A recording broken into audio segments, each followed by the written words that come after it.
What's up, everybody, and welcome back to another episode of Gameball Podcast with your host, Matson Montilla.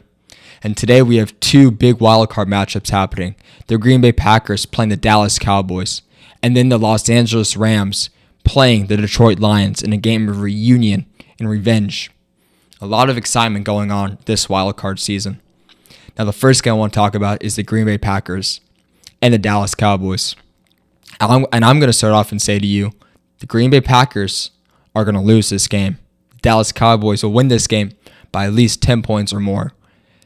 They are better built to win now. They have experience across the board, and they have talent on talent on top of talent on top of talent, and then they unfortunately have Tony Pollard at running back. But they're still a very talented team, and they are built to win now. Arguably, this is their best chance to win now from the previous years and in the future years. And I say that because I'm not sure how much longer some of their key players can contribute and how much longer certain coordinators like Dan Quinn is going to stick around as he has head coaching gigs lining up. So with that said, let me tell you why the Dallas Cowboys will beat the Green Bay Packers. And we'll look at the side of the Packers first. They're a young, fun, talented team. They've won 3 straight entering the playoffs. They're firing on all cylinders. Aaron Jones has rushed for 100 yards or more in the past 3 games. Jordan Love putting up great numbers, throwing over 4,000 passing yards this season, looking like the third quarterback in this dynasty of the Packers. Favre, Rodgers, Love. Their wide receivers are all contributing really well. The Tavion Wick, Jaden Reed, you name it, or you name them, they're playing really well. Christian Watson, when healthy, is going to be a top 10 wide receiver in the NFL. Offensive line looks strong. Elkin Jenkins, Josh Myers, a good offensive line. Defensively, they have talent. Quay Walker, Lucas Van Ness, Jair Alexander, Kenny Clark, Tavion Wyatt. But unfortunately, they are just not experienced enough to go out there and win. They are, quite frankly, too young to go out there and win this matchup. Jordan Love, this is his first playoff game starting. This whole wide receiver crew, first playoff game they're ever going to experience.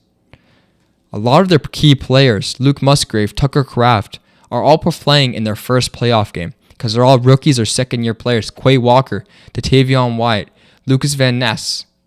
And with that happening, I think they're going to go in to a scary environment at AT&T Stadium, and they're just not going to be able to perform as well as they should be able to perform. Not to say they're a bad team, but I think experience is going to catch up with them. They're a team that's going to cause a lot of chaos in the NFC for years to come and kind of remain back on that mountaintop that the Packers have known for so long. But unfortunately, that's not going to happen this season because they're an inexperienced team and they're going against a team that is built to win now with so much experience and talent. And that's why I want to look at the flip side of it. The Cowboys, Dak Prescott, having a career year, his best season yet, throwing for over 4,000 yards, 36 passing touchdowns, single-digit interceptions. CeeDee Lamb, 1,700 yards receiving, his best season, forming the best duo, quarterback-wide receiver duo in the entire NFL. Lamb's receiving over 100 yards per game. He's getting 13 yards per catch. And the last 4 games, he's been going crazy. Washington, 98 yards, 2 touchdowns. Against the Lions, 227 yards and a touchdown. Against the Dolphins, 118 yards and a touchdown. He's been going sicko mode. He is unstoppable right now. Brandon Cooks still has that deep ball ability. Jake Ferguson, looking like an amazing tight end. Offensive line, healthy for the first time in who knows how long.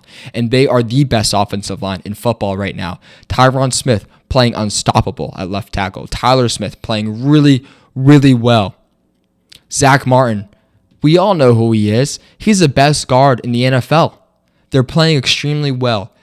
Mike McCarthy, offensive guru. Defensively, Dan Quinn, defensive guru. Micah Parsons, one of the best defensive players in all of the NFL. DaRon Bland, playing out of his freaking mind, okay? Stephon Gilmore, Armstrong, DeMarcus Lawrence, talent on talent on talent, and then there's Tony Pollard. So they have a great team with a lot of talent and the capability to go out there and win a lot more games in the playoffs. And that's why they're going to win today. Because when you have the best quarterback on the field and the best wide receiver on the field and the best offensive line on the field and the best defense on the field, it's going to equate to a win. And that's why the Cowboys are going to go out there and they're going to beat the Packers. And again, I want to go back to that CeeDee Lamb, Dak Prescott connection. Dak Prescott and CeeDee Lamb are the best quarterback wide receiver duo in the entire NFL.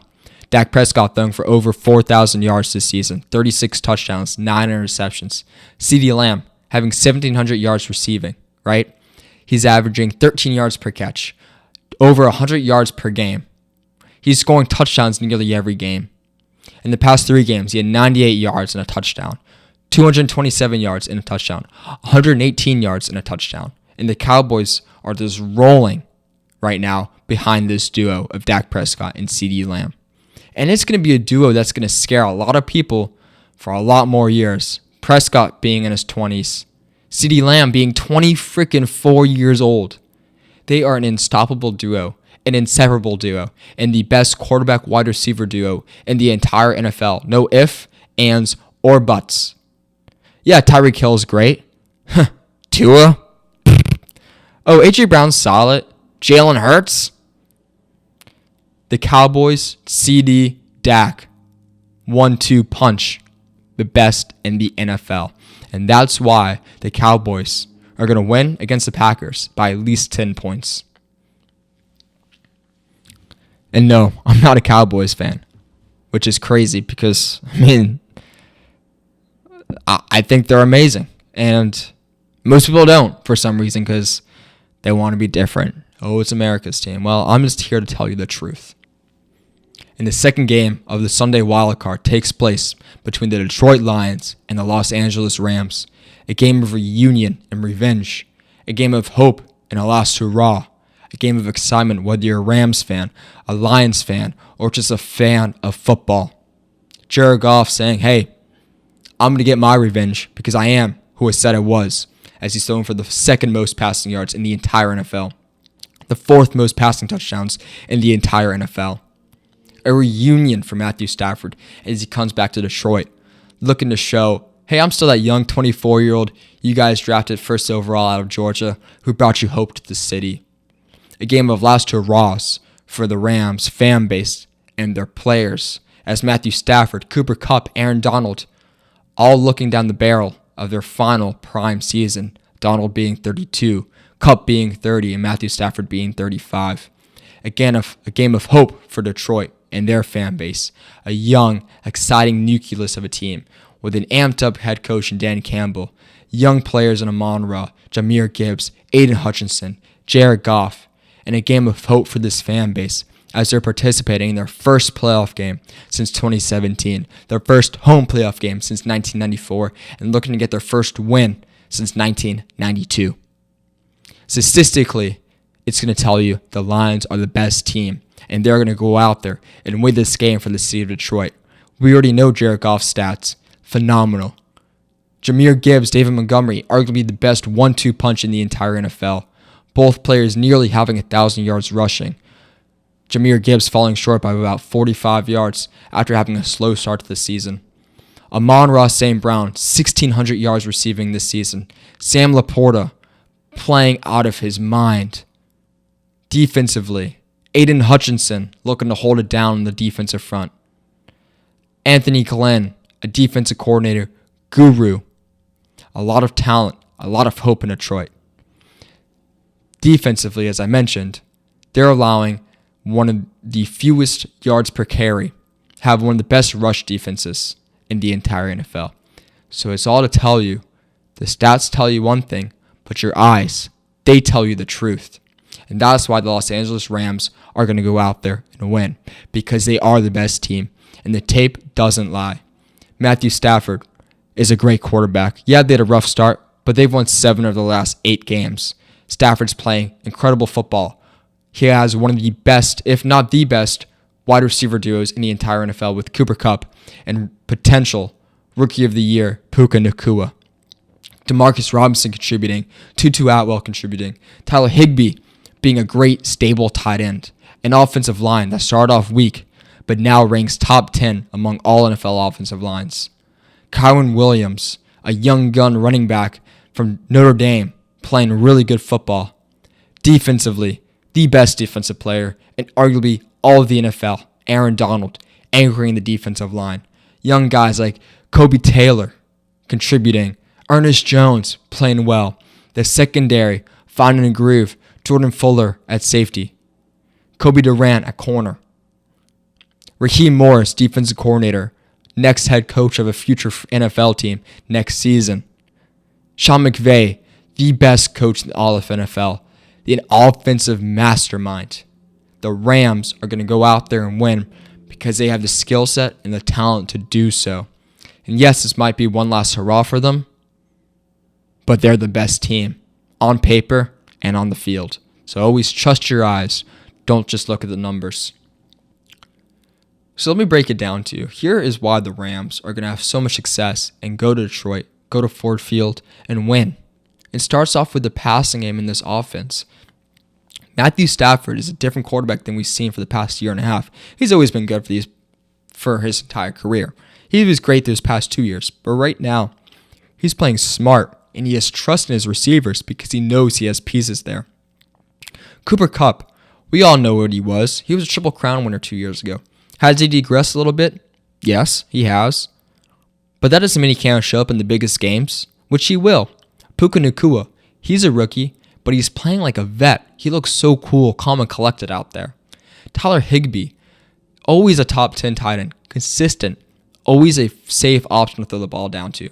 Demarcus Robinson has come out strong, a proven player, having won Super Bowls in Kansas City, has always been a very sneaky wide receiver, and has been playing really well at the end of the season. Tutu Atwell, a nice slot receiver to have back there.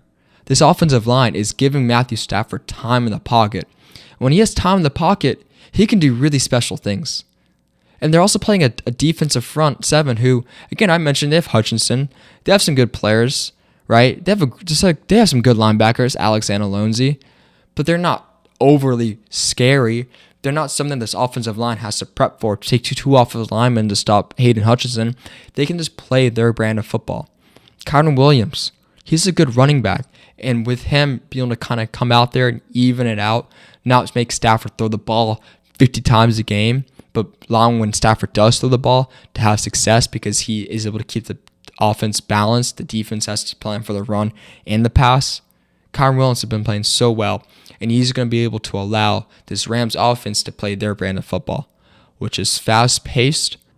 There's 3 reasons why the Rams will have success against the Detroit Lions offensively. The first reason is Matthew Stafford in this passing game is going to have a lot of success against the Lions defense. They're going to be able to score fast and often. And this will force the Lions offense to have to move away from this ground and pound of Jahmyr Gibbs and David Montgomery and force Jared Goff to have to win the game by throwing the ball. And when that happens and they move away from their brand of football and have to pass the ball, it's going to lead to a loss because this Detroit Lions passing game on paper statistically looks good, but it's really not all that. Especially when you mix in the fact that the second reason I'm going to add, this pass rush. Aaron Donald, 32 years old, but he's still playing like he was 26. Dominant. Kobe Taylor's playing really good football. Byron Young playing really good football. They're going to cause more pressure on Jared Goff, forcing him to have to get the ball out early. Raheem Morris, the defense coordinator for the Rams, is going to be able to scheme up ways to limit this passing game. The third reason, the Lions don't have players to allow it to open up. They can't say, oh, they're going to give us underneath stuff. Maybe we can open it up by having a burner go out there. And that won't be able to happen. Sam Laporta is a shell of himself, right? He's not going to be as good as he was because of his injury.